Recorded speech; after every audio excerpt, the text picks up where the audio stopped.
In a pot of boiling water with salt, whole peppercorn, and bay leaves, boil the chicken breast until tender. Drain the water, let it cool. Shred the chicken into small pieces like this. The finer the better. In a pan with oil, saute the onion and garlic.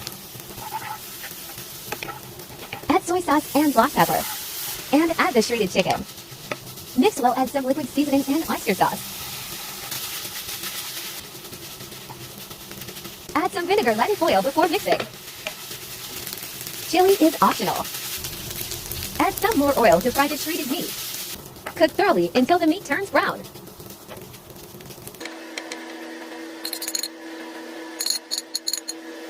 Best served with steamed rice or fried rice and fried egg.